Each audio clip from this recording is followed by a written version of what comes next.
ताज्या व महत्त्वाच्या घडामोडी जाणून घेण्यासाठी चॅनलला सबस्क्राईब करा व बेल आयकॉनला क्लिक करा।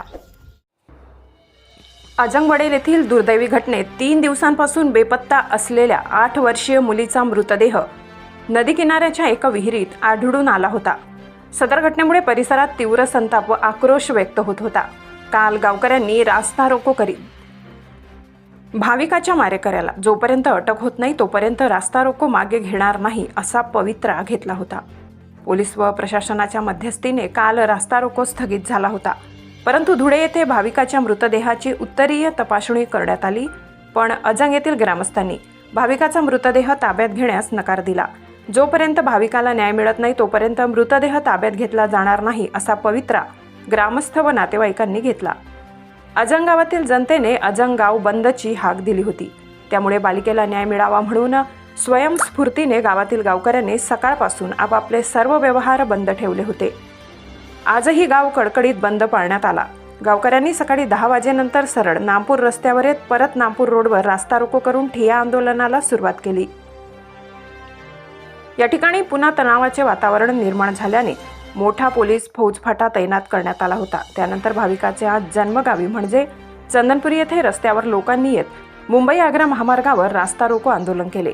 पोलीस व प्रशासन आणि वारंवार विनंती करूनही कुठल्याही परिस्थितीत ते तिथून हलत नसल्याने शेवटी पोलिसांना नाही लागत असतो लाठीचार्ज करावा लागला व काही आंदोलकांना ताब्यात घेत थोड्या वेळात सोडून देण्यात आले। पोलिसांनी दिलेल्या माहितीनुसार भाविकांची उत्तर तपासणी इन कॅमेरा झाली आहे व त्यात कुठल्याही प्रकारचा अत्याचार भाविकावर झाला नसल्याचे स्पष्ट झाले। नागरिकांनी अफवांवर विश्वास ठेवू नये असे आवाहन पोलीस प्रशासनातर्फे करण्यात आले। अप्पर पोलीस अधीक्षक अनिकेत भारती यांनी 7 दिवसाच्या आत आरोपीला पकडण्याचे आश्वासन दिल्यामुळे नागरिकांनी रास्ता रोको मागे घेत आंदोलन स्थगित केले। आज सायंकाळी अत्यंत शोकाकुल वातावरणात हजारो लोकांच्या उपस्थितीत भाविकांच्या पार्थिवावर अंत्यसंस्कार करण्यात आले। वृत्तसंकलन विभाग, गर्जना न्यूज, मालेगाव। राहणार चंदनपुरी, भाविका ज्ञानेश्वर महाले, राहणार चंदनपुरी।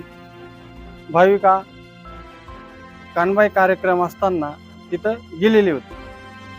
कार्यक्रम संपला, दुसरा परत एक कार्यक्रम होता, त्या कार्यक्रमानिमित्त तिथं गेली तर सायंकाळी 10-10:30 वाजता पुरणपोळीचा कार्यक्रम चालू होता, तरी या झोपलेली होती।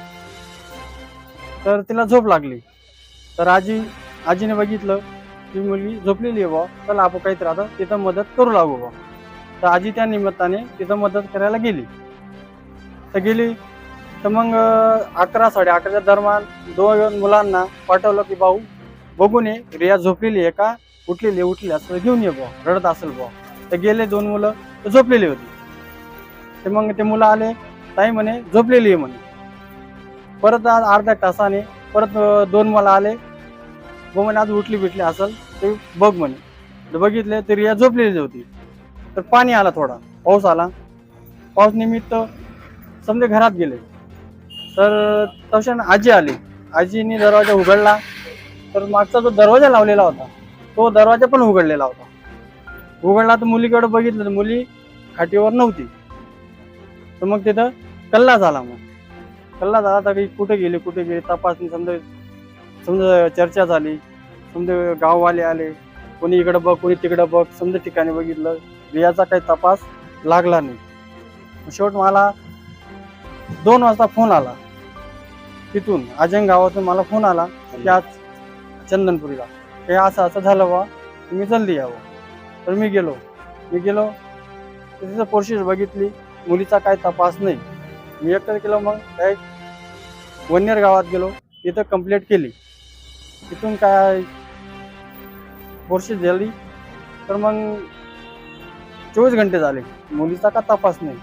मग दुसरी रोज 8:30 वाजून 10 मिनिटाला निरोप आला की अशी एरीमध्ये मुली पडलेली आहे म्हणे। मग तिथून डिपार्टमेंट गेलं, डिपार्टमेंटांनी तिथून काढली, डायरेक्ट पोस्टमॉर्टमला घेऊन गेले। तिथून मालेगाव तालुक्यात तिथून न करताना डायरेक्ट धुळ्याला घेऊन गेले। तिथून अजून तिथंच होते, जोपर्यंत न्याय भेटत नाही तोपर्यंत बॉडी आम्ही अग्निडाग देणार नाही।